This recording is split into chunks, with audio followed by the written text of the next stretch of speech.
Now on view at the Jewish Museum, Anish Kapoor Early Works showcases the artist's rarely seen pigment sculptures from the 70s and 80s. Opening December 12, Joan Semmel in the Flesh juxtaposes Semmel's iconic nude paintings and self-images with works selected by the artist from the museum's collection. Visit at 5th Avenue and 92nd Street. The Jewish Museum is open December 25th and January 1st. Plan your visit at thejewishmuseum.org. The Frick expansion by Annabelle Seldorf is fantastic. There's a great new restaurant there. Just immaculate, beautiful. I mean, it's such an Andrew comment. The most important thing is that you can get a nice slice of cake. No, I mean, they poured money into this thing. I'm Kate Brown, and this is The Art Angle, a podcast from Artnet News. It's that time of year again, the time where everything comes to a close, and as such, we are doing our special edition of the Roundup, taking a look back at the last 12 months. I'm joined by none other than Ben Davis, art critic and co-host. Hey, Ben. Hello, Kate. And we're glad to have Andrew Russeth back with us this year, pro editor at Artnet. Hey, Andrew. Hey, Kate. Thanks for having me. Back again, Andrew, for the end of the year. Thrilled. Yeah, let's get right into it. We have a few zones of interest, and it's been an eventful year. So we're going to look at what's been going on in the art market, in the realm of art trends and aesthetics, what's been happening with politics, of which there is a lot, and what's been going on at institutions.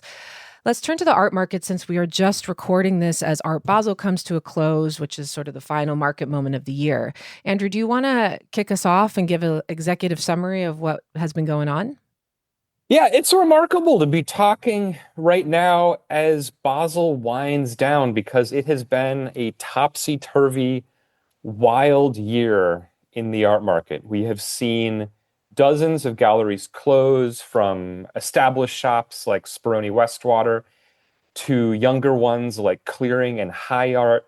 We had May sales in New York where a Giacometti priced at an ambitious $70 million flopped to last month in New York when a Klimt sold for $236 million, $2.2 billion of art sold, and suddenly there was new steam in the market.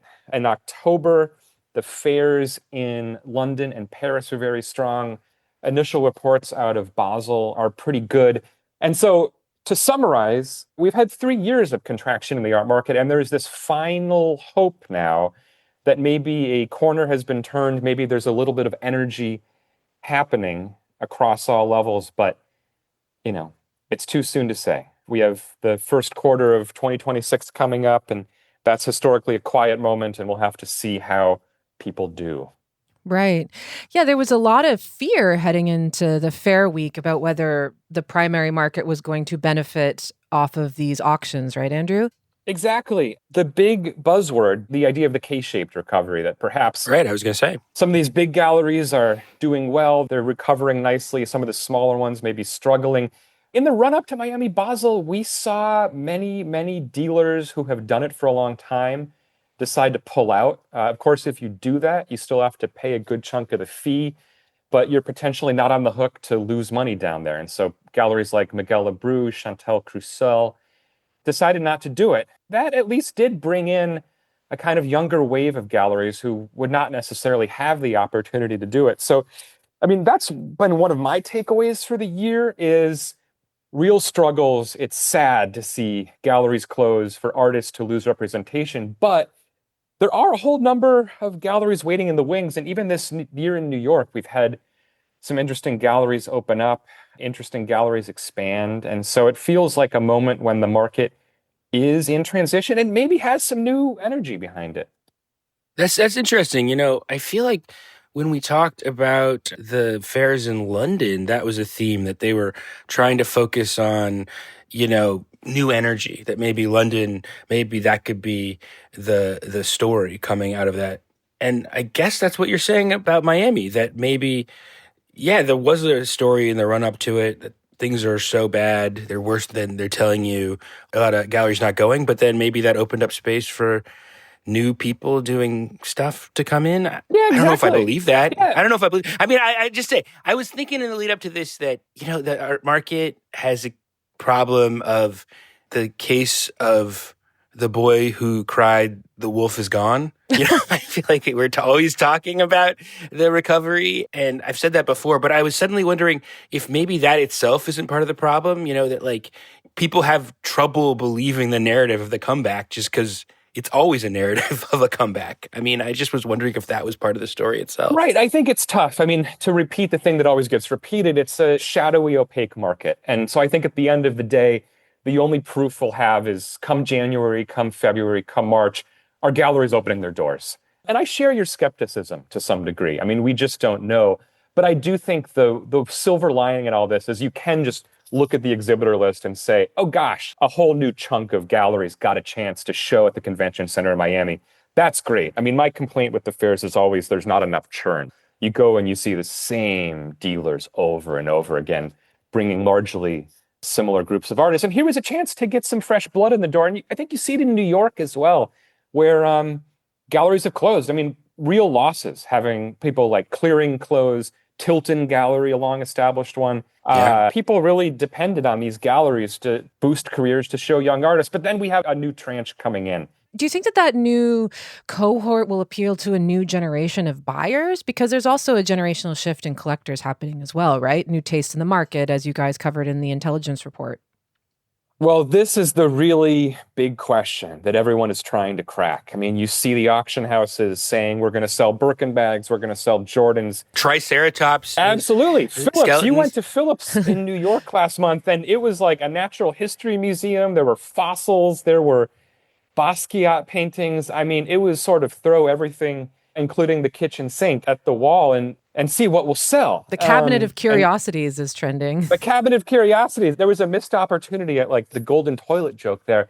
I mean, truly trying to do anything to bring in young people. And that's just the question. We don't know. I mean, Katya's reporting is really interesting on this, where she talked to some veteran dealers who said even established names like Picasso, Warhol, for a younger generation, they maybe are losing their luster a little bit. Like the appeal of owning a painting of a socialite in the Warhol circle becomes a little less interesting over time. And so you do see now, to bring it back to Miami Basel, they're betting really big on digital art, which is this sort of funny redux where it seems like every few years that kind of becomes a real hope that this will draw in new buyers. But I will say Eileen Kinsella, my colleague who's been down there with Katya, said there was really a lot of energy around this new 010 sector, which is devoted to digital art in Miami Basel.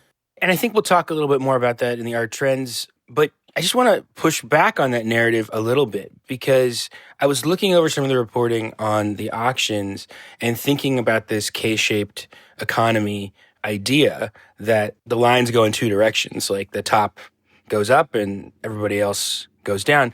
And look, this Klimt selling was big news. Portrait of Elizabeth Lederer sold for $236.4 million. But that's 10% just in one painting of the $2.2 billion in this week of auctions. So it's like really heavily weighted towards the top.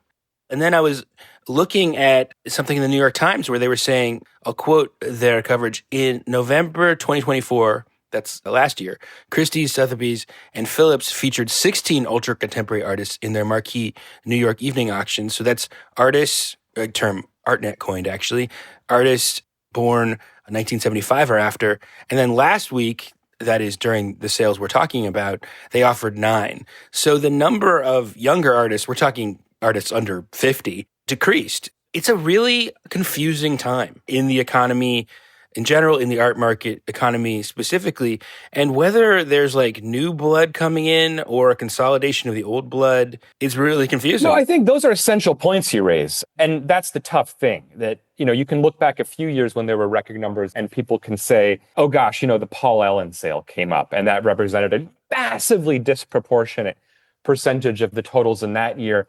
It's a perceptions game is the first thing I would say. It's just having some big numbers, I think, is good for everyone, just in terms of bringing some energy in. Someone like Jeffrey Deitch, he talked to my colleague Katya for her Art Detective column. I mean, this is a real connoisseur of the market and a real connoisseur of showmanship around the market. And he was ecstatic about the way Sotheby's handled that sale. Every lot sold. I mean, they pulled 3 lots before one of the sales began, but effectively every lot sold. you can look at the totals across the board at the houses. They were all up over the previous year. I mean, yes, down from some tremendous highs, which is to say you can kind of cut data in different ways. The ultra contemporary fact is a really interesting one because, yes, you are absolutely not showing up at auction and successfully flipping your hot painter from a couple years ago. Some people would say that's good. Yeah. It's tough for those artists. It's in some ways, it's tough for collectors who bought at the high. I'm sort of the philosophy it's like not great for work to be selling at that crazy level, which is really volatile. So maybe it's a return to sanity. At the end of the day, I think only a couple thousand works trade hands at the three big houses in these marquee sales. It's one set of data points in a larger story that'll unfold. I agree. And on this note of emerging artists, I think that the two works that stood out from the auctions were the Jade Fatazumi flop, right, Andrew, which didn't sell at Phillips. And then there was this painting by Emily May Smith, which had a drop of 88%. And these are two artists who were part of this speculative rush that you were just talking about. Of course, it's difficult to think about the money lost and what that means for their careers. But I do think that, we were talking before as we were preparing for the show that we're in this strange transition time right now where a lot is still to be determined about like what kind of new world or new industry is emerging. But one thing to be sure is that this idea that an artist can be on the scene for like 4 years and then become like a superstar is not going to be there anymore. And I actually think that that's a good thing. I think artists need more time stewing before they become massive stars. Do you guys agree? Yeah, I mean, well, yeah, I think it's complicated. I mean, I think in general, just a more equal art market would make everyone happier if there was less concentrated in the top. Although, the flipping stuff brings in a lot of attention and news coverage. It's really not good for young artists, and the fall is as hard as the rise. Can I just say, though, I think the artwork of the recent art market cycle that symbolizes what a weird moment it is one you mentioned, but is worth underlining, Andrew, is the Maurizio Catalan Golden Toilet, America. I mean, I think it has everything in this story. The politics of it are so weird and unreadable. It's simultaneously a work of conceptual art by a storied artist with a lot of provenance and a total joke internet meme artwork. And it sold for $12.1 million. It made a bunch of headlines, but then everybody talks about the melt value of it. That like meaning, like $12.1 million is actually just the price of the gold that makes up the toilet. So like the fact that it was an artwork offered exactly no premium on this thing. And then finally, everyone was speculating like who bought this? Was it Elon Musk maybe? They said a storied American brand. And then it turned out to be Ripley's Believe It or Not. And it's like, I would argue a terrible placement. I mean, it's just like, this is enshrining it not as an important work of conceptual art, if you want to frame it that way, but as a joke. It's so wild. So, yeah, I think that you're right. It has it all. So much, it encapsulates so much. It has it all. And it was such a sadness. I was sitting at home watching that auction via video as Katya was on the scene, and there was a real hope this thing was going to fly. And Sotheby's had made this tracker for the price of gold. And as you said, I mean, it sold on, I believe it was one bid. And then you look, it sold for twice the price of the banana, essentially a worthless thing that went to a crypto billionaire. And so it really indicative of kind of the moment, the hype, and yet just the utter fatigue, sadness. Isn't it wild that, though, 2 years in a row, Maurizio Catalan is just dominating the headlines? I don't know what that says about our current moment. Well, I think that what it says is something about the trends and aesthetics that rule the moment. So maybe that's our cue to turn to the next section, which I was going to introduce on Go trends. for it, yeah. It's just a very organic lead-in the sense that I think indisputably the term that captures what the feeling of the year is the idea popularized by our colleague Annie Armstrong of red chip art. We did a whole podcast on this that people can listen to, but the idea being there's blue chip art, which is the storied, art historically validated, investment grade art, if that's how you choose to think about collecting art, but also the art that brings you status and prestige. that positions you as a person of taste. And then there's red chip art, which is none of that, which is art that is sort of flamboyantly present-centered. And I'll just read what Annie had to say about it. Red chip art is defined by its refusal to revere art history, perhaps as a part of a broader rejection of elite specialized knowledge. So we're talking Banksy. We're talking Beeple, the digital artist who was basically the star attraction of the Miami art fairs in this new digital art section that you mentioned, Andrew. Even though he's not doing digital art, he's actually, I think, smartly pivoted to robots and made some robotic dogs with like celebrity heads, including his own, that were selling for $100,000 a dog. That sold out at $100,000 a dog. Expensive breed. I think there's not one thing going on, but one thing that is going on is this conversation about the collapse of taste. I do think this is the year when I really felt the sense of society getting dumber weighing in on me really heavily. It seems though it's a continuation of something that I think our reporting brought up a few years ago, Ben, whereas there's this bifurcation of taste, where there's this museum and institutional world and what they're propagating.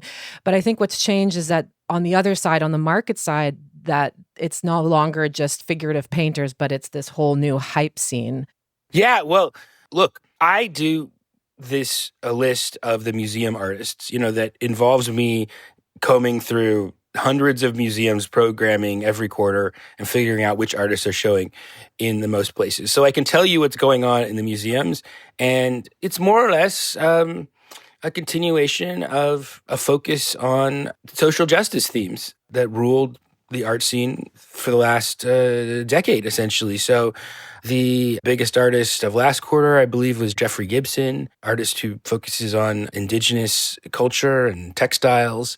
And I haven't totally sorted the data yet and cleaned it, but it really looks like that the biggest artist of December is going to be Kara Walker, who is an artist who has been very important since the 1990s and whose work focuses on the Black experience. And the other top artists are going to be some combination of Dawood Bey and Micheline Thomas, who, similar kind of history and profile. Although, of course, they all do very different things. I think there are two things going on, and museums move very slow. It's not sure how they're going to adapt. Now, that having been said, one of the things that doesn't come out in these lists I do is that I like looking at what's going on everywhere, even when it's not like the top things. And one thing I can see is that Beeple has a presence in multiple museums now. And that's surprising. There you go. Wow. He was genuinely considered kind of like an outsider, and there was a big ick factor around him when he became the third biggest living artist at auction of all time during the NFT digital art bubble in the pandemic period.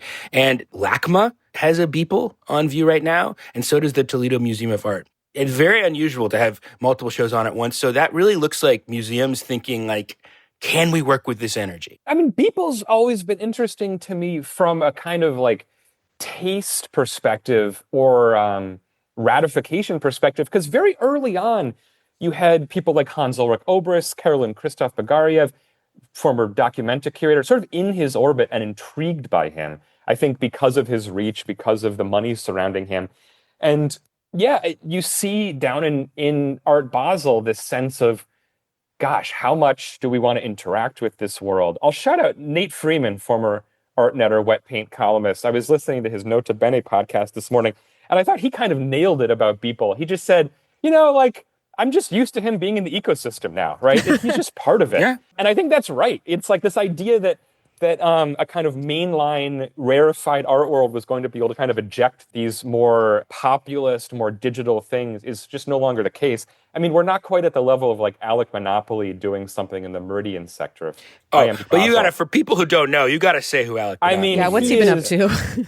He is, and he's telling the ultimate red chip artist. The ultimate red chip artist, an associate of Don Trump Jr., an associate of the sort of Playboy jet-setting crowd. I don't know if you've seen this video where he's making artworks on the cones of private jets that he chops off. He's talking about how he's the first artist to chop off the jets and paint on them. incredible, astonishing. Yeah, I mean, he paints the Monopoly Man. That's the important thing. His signifier it's a celebration of all that is plutocracy, essentially, and cartoonish. Yeah, it's great. So, Ben, you wrote a great piece at the top of this year asking a big question: would the art world go post-woke in 2025? And you had a great line in there that the present is up for grabs ideologically. And so maybe we can riff on that for That is good. Forgot I said that. Maybe we can riff on that for a minute. Like, do you think it's been grabbed yet, or what could you predict for next year? No, I don't think that. I think it was a transitional year, and I mean, I just think, as in the economic side of things, in the market side of things, so in the aesthetic side of things, I just think it's very, very uncertain. You know what signified the year to me? Annie Armstrong again did an interview with this AI art influencer named Marvin, who is this bizarre, although that may be overstating how interesting it is, AI-generated persona that comments on art media websites, clearly using ChatGPT. And the Instagram persona looks like this stereotypical art bro, essentially, like crypto bro, like a jacked guy wearing like hype beast clothes. Basically, if you prompted an AI to be like art bro, is what he'd look like. And Annie, just as a lark, decided to interview him. And I should say, and he has two consorts, like art babes named Isis and Raquel, who are AI-generated, art influencers. Living the dream, really. It's a whole multiverse. Why this relates to your question about the unsettled nature of the times, Kate, is that Annie interviewed this person, and it was a challenging thing to edit because it's like clearly AI-generated responses. Like she was saying, this responses were coming back in like 3 seconds. And when she asked Marvin, the AI crypto red chip art guy, his taste in art, he has just completely mainstream art, kind of like liberal sounding art taste. He's like, oh, I think the art world is very important because it addresses issues of representation and brings in new voices. And the important thing is not the market, but the way that the community that forms around art.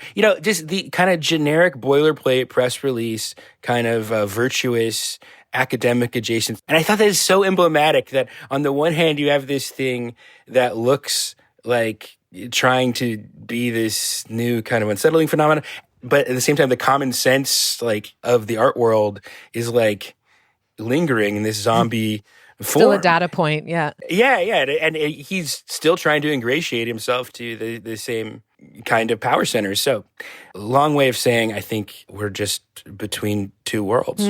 One of the big things in the fall this year was the Anna Imhoff work, which sits in neither side of the spectrum. Do you guys want to touch on that quickly before we move on? Because I think that also has a sort of unsettled nature.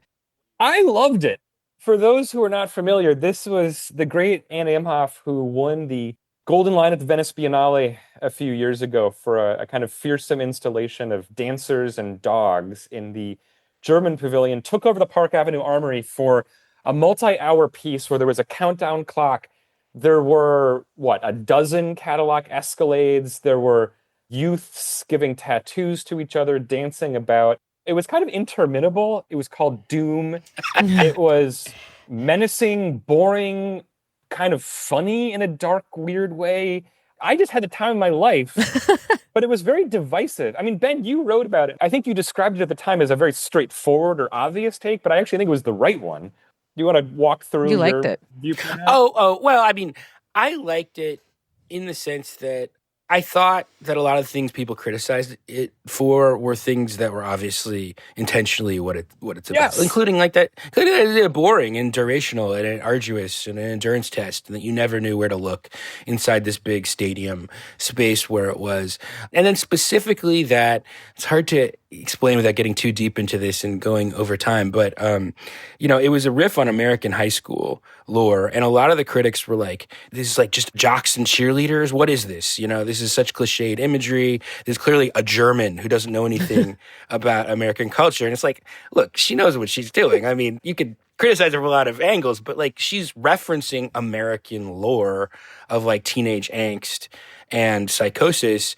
And in this moment when to link it back to the key theme that you were bringing up, Kate, of unsettled culture in America, like very uncertain thing, and looking at those archetypes of America and being kind of alienated from them. And I thought really that was in the early part of the year when the recent election was still looming large, really just thinking about the kind of disillusion and like uncertainty about where the culture was going and how you even expressed, your rage, frustration, sense of doom in this moment. I thought that was all really clear. Now, I think that felt very apt to me then. I feel like, and we'll get into this in the politics section of this conversation, that maybe the vibe is changing again. I also want to pivot to Kate and just say, if we have time, I feel like we would be remiss to not touch on Jordan Wolfson's piece. Okay, yeah. At the Foundation Bylaw, which feels related in some ways. And you kind of wrote a great first-person account of being in that just psychotic space. Oh, yeah. And didn't you go too, Andrew? I did. Yeah. But I didn't write about it. Yeah. That is a nice pass of the ball because it does capture the themes of tech, the themes of politics, the themes of taste. There's definitely, I think, Jordan Wolfson's work, similar to Anna Imhoff, has this deep, dark, psychological element. I mean, Jordan Wolfson's work, just to mention it quickly, you put on this VR headset and you're both dealing with like existential questions and also this very like nihilistic kind of voyeurism. It has this double speak to it that I think Anna Imhoff's work achieves well. But one of the criticisms of Anna Imhoff's work was that it wasn't political enough given the situation in the States, although one would say, is that her role as a German artist? Nevertheless, I do think it's a good pivot point because there has been so much going on in American politics this year. And we had a running list that was thousands and thousands of words, kind of just updating things as they were happening. I don't even, know where to start with this story of Trump 2.0. Ben, do you want to pick a jump off point? Well, yeah, I mean, I think you did just fine, Kate, because I was also going to start with that running list. I mean, look, for people at home, how you cover this moment, how you talk about it. I mean, we're putting on a show, we're trying to be jovial. It's a very upsetting time period and hard to know how you even talk about art when so much is going on.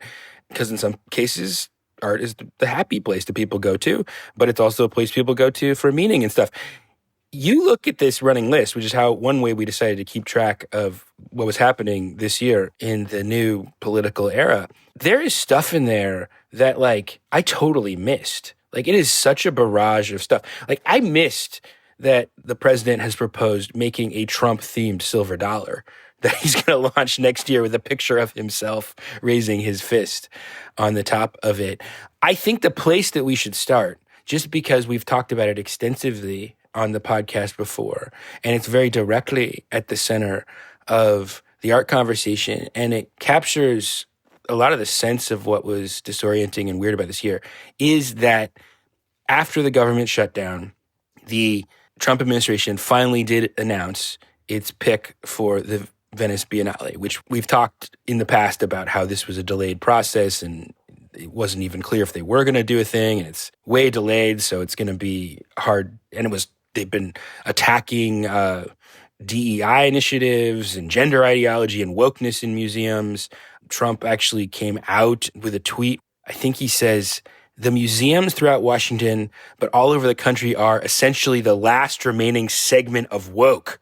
And the Venice Biennale needs a museum sponsor or an institutional sponsor. So it was unsure who was going to take this, but they made the announcement, and it's going to be an artist named Alma Allen. Did you guys know Alma Allen before? I was familiar.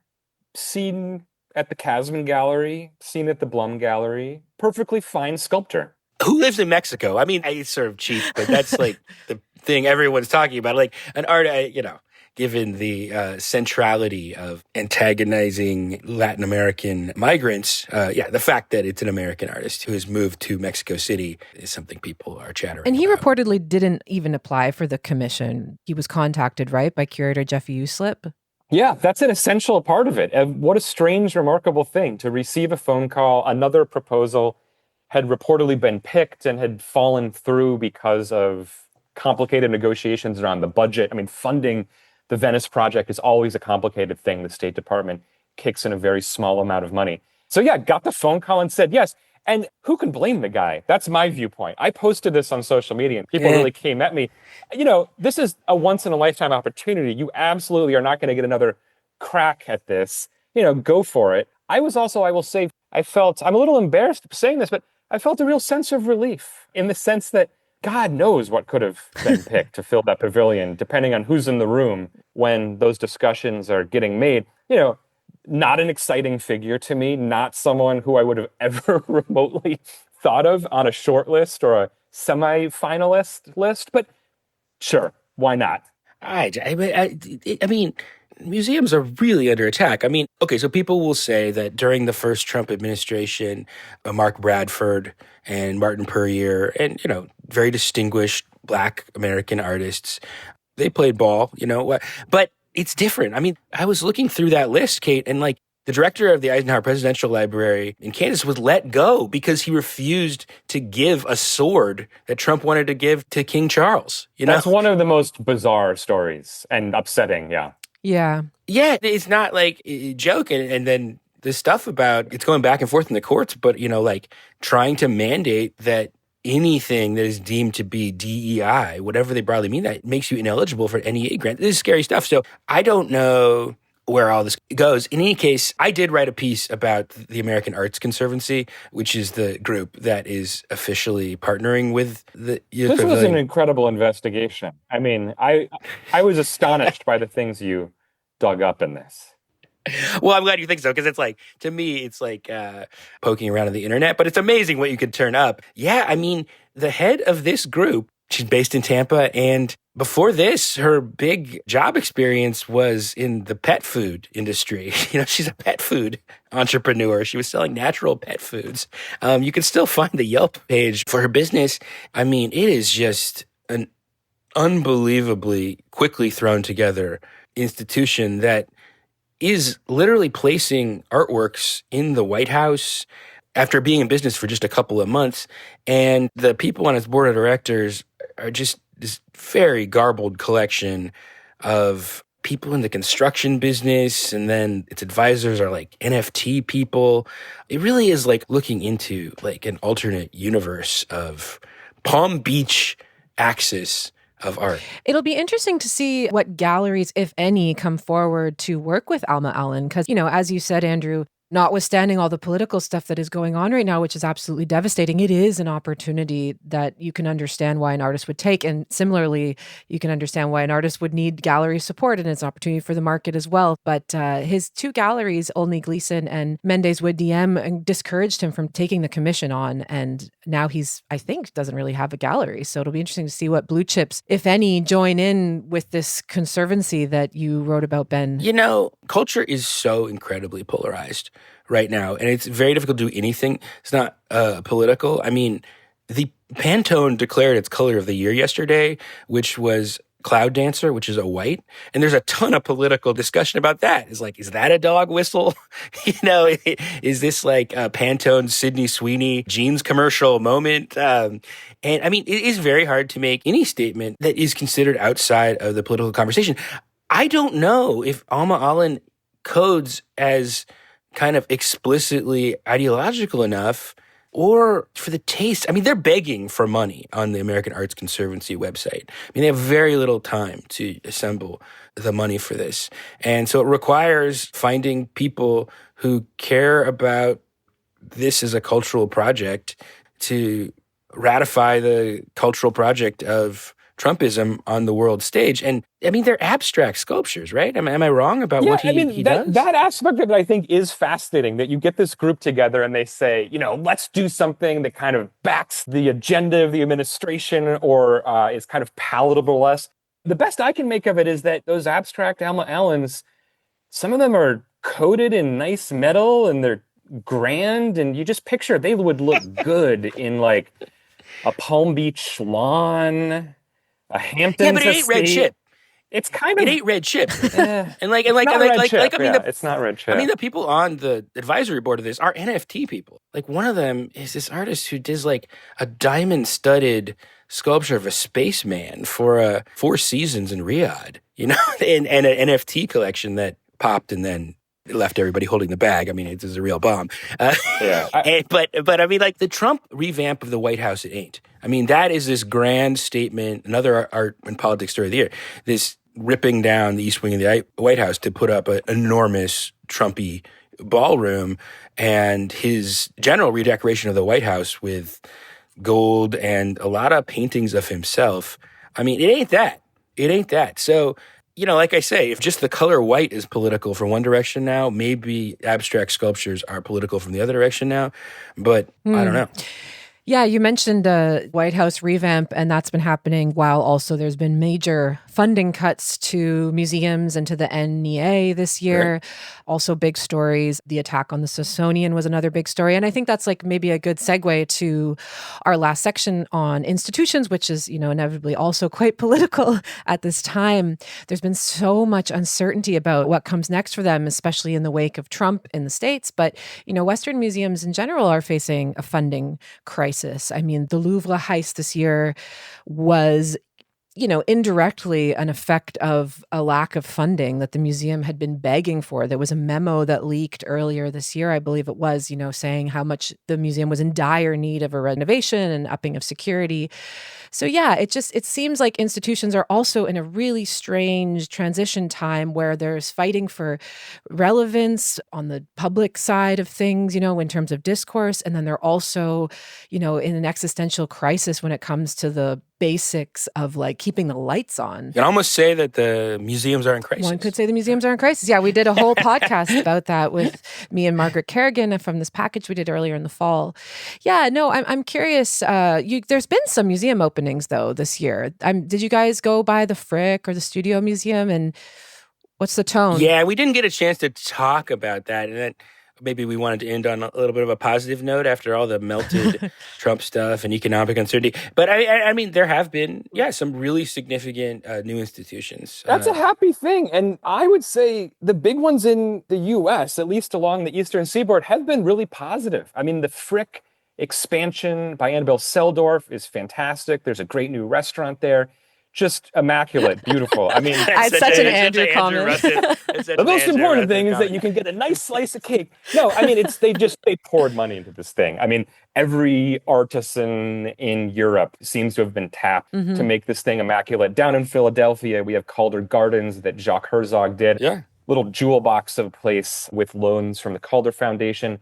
The Princeton Museum by David Auger. I was just down there last week. Fantastic, enormous, 80,000 square feet of gallery space, stocked with a great collection. It's up there with Harvard and Stanford, certainly, as one of the great university art museums in America. And the Studio Museum here at home. That's the one I want to ask you about that, because I know you've been, and I have not. Yeah, I mean, it's remarkable achievement by Thelma Golden, the longtime director there. It's a 7-story hulking building on 125th Street. They demolished the old one, which, as anyone can remember, was small, was cramped.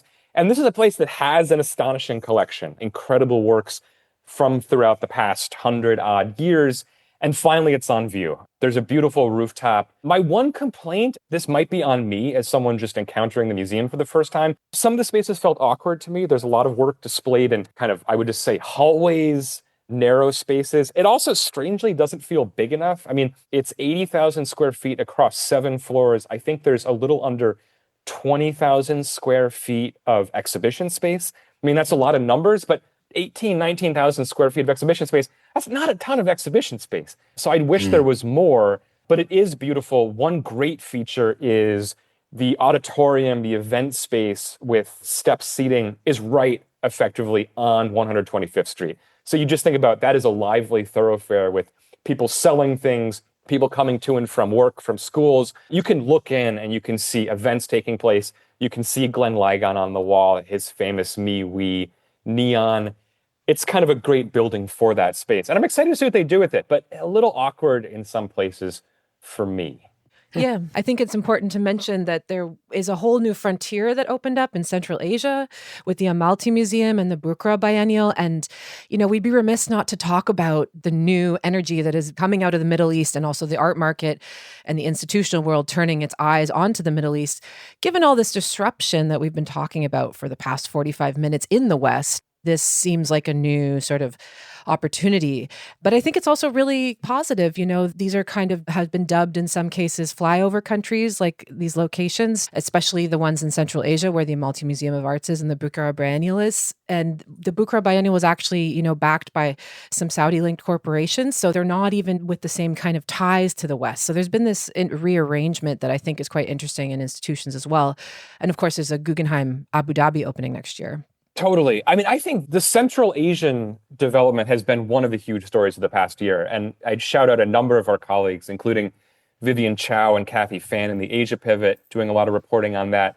The Bukhara Biennial in Uzbekistan, I saw just closed. It reported something like 1.8 million attendees, I think. Wow. Which, what? Who knows how they're slicing it. That could be visits to various venues. But there was tremendous energy. A lot of people flew in or got flown in. I mean, my social media was blowing up over it. And so you see just tremendous excitement there. And then, the Middle East, of course. Huge, huge story spilling into next year. Well, look, the story, at least of Saudi money, is very similar to the story of tech money in the sense that there was a moment when people were like, there's some savory stuff over there. Do we really want to be associated with that? It really just feels like there's a moment where people are like, no, we can work with this. This is existential. That's what it feels like to me, at least. Is that accurate to you? I think that's a good parallel. I mean, we saw Sotheby's get a massive investment from Abu Dhabi. It reported about $1 billion. You see people just, I think, seeing this as the next place, maybe one of the only places that is new that has money that could potentially flow in. We'll have Art Basel Doha. Next year, we'll have Frieze Abu Dhabi. Yeah. Before we go to the final round, let's just say what's happening next year. The new LACMA's opening, correct? The new museum, I believe, was supposed to open this year, but is hopefully going to open next year. And then two things I wanted to flag because they fit with some of the conversation. The other institutions or para-institutions that are opening, Dataland, which is an AI-focused institution from, I don't know if you want to call him this AI artist, Rafik Anadol, who's known for these algorithmic screensaver-like installations. Sorry, that's my critical voice coming in there. But bound to be a very popular institution opening in Los Angeles. And then in New York, we talked about this in the podcast, the Canyon, which is a new digital art-focused museum or Kunsthall-like space. It's going to open in downtown New York. So, again, that's a vibe of some very traditional kinds of museums advancing and expanding in very traditional ways, and then some people trying to get a new kind of thing going that looks to kind of change the aesthetic vibe in this more present or future-focused tech orientation. Yeah. Certainly a bid to bring in new audiences amid declining footfall. Like a lot of these museums haven't made their numbers back since the pandemic.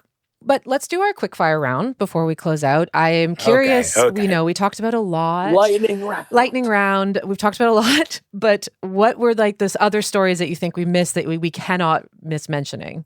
Okay, I got to shout out one. Andrew, I just because I did the edit on it, maybe, but also just because it's a cool story and a weird story that you kind of uniquely picked up on.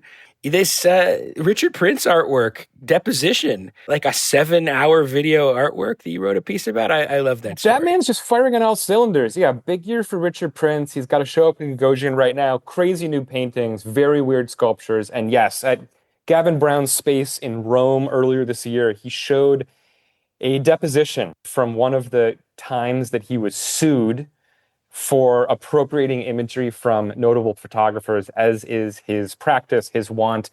And he is in a blazer and stoned face. He looks extremely unhappy to be there, but he just kind of duels and plays dumb, but that's not even fair. He has a lot of fun kind of playing the straight man to kind of explain it, to step back, trying to nail him down by getting him to just effectively say that he'd used this work without permission. So they ask him, did you request permission from these photographers to use this imagery in your work for the Instagram paintings that he made?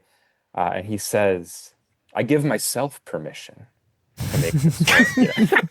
quite menacing in some moments as well. There's moments where the lawyers really lose their cool even. They have to like take breaks because the lawyers are dueling back and forth passive aggressively. There's also one great moment that I did not have time and space to fit into my article, which at the end, Prince, I can't remember exactly, he's done a drawing or he's written something on a piece of paper. And one of the members of the council begins joking about how much the paper's worth and how they should keep the paper and maybe sell the paper. So even as he's kind of on the hook here for potentially tens of millions of dollars, he's still viewed in this setting as like this kind of commodity maker. It's dark, it's hilarious. You can find it online if you Google around. It's dark, it's hilarious. It's turning his deposition into a work of video art, and you watched all 7 hours of it, which is crazy. It goes by quickly. I broke it up. Amazing. Yeah, that's, again, something only Andrew Russeth would say. Kate, what about you? I wanted to bring up the Nazi looted painting that appeared above the couch in Argentina. Do you guys remember that? Oh, yeah. Oh, man. Yeah, so this painting appeared in a real estate ad for a house, and a very eagle-eyed journalist spotted it, and then authorities went to the house and the painting was just not there anymore. I in my imagination, there was like a nail kind of like in a wire still hanging. It was so... Oh, no, I think that there was a very unsightly they put a rug up. They put a rug up. Yeah. So this was just a wild story. But spiritually, it's a nail in the wall. It was spiritually a nail in the wall. But I think it is a testament to the fact that there's still so much going on in the realm of restitution. These stories just keep popping up. And that one was just particularly outrageous in terms of how it transpired. What about you, Andrew? Andrew, what about you? The only thing I would mention is this was a great year for lawsuits. Our colleague Eileen Kinsella is great at doing the deep dives on this, as well as a number of people. And we saw Abigail Asher and Barbara Guggenheim trade quite aggressively worded lawsuits about their behavior kind of behind the scenes of the art market. You know, the saying is always when there's a downturn, people start suing and people start breaking up in the art market because suddenly individual dollars and pennies and private jet trips and so forth start to add up and start to count. That's also been the case with Speroni Westwater, where the partners Angela Westwater and Gianenzo Speroni have traded allegations about what's been going on behind the scenes. From Speroni's suit, he alleges all sorts of misbehavior behind the scenes, which Angela Westwater has denied. He writes that the gallery of which he's a partner is unprofitable and, quote, unfortunately no longer a leading gallery of contemporary art. Kind of an amazing thing to write about your own gallery. Wow. That's a burn. That's a burn. So a little bit, yeah. And so you see people being a little bit more candid or aggressive in legal documents. Mm-hmm. Well, I feel that there will be some more of those lawsuits to come next year. There's still much more fallout, I guess, from some of these other galleries that have closed. You know, we covered a lot of ground. I'm exhausted. It seems that times remain uncertain, but I do feel that we're shifting into a new gear. There's a little bit of optimism on the horizon, and it's ever interesting. It's been great to have you both on. Thanks for joining us, Andrew. That was a ball. Thanks for having me, Kate and Ben. Thanks for joining Ben, as usual. Great, as usual, to talk to you, Kate, even on a day like today when there's way too much to talk about. That's it for this week's episode. If you like what you heard, you can subscribe to the show on Apple Podcasts, Spotify, or wherever else you get your podcasts. Also, take a moment to rate and review us. It will help other listeners discover what we're doing. The Art Angle is produced by Sonia Manalili with contributions from myself, Ben Davis, Carolyn Goldstein, and Naomi Ray. Thanks for listening, and see you next week.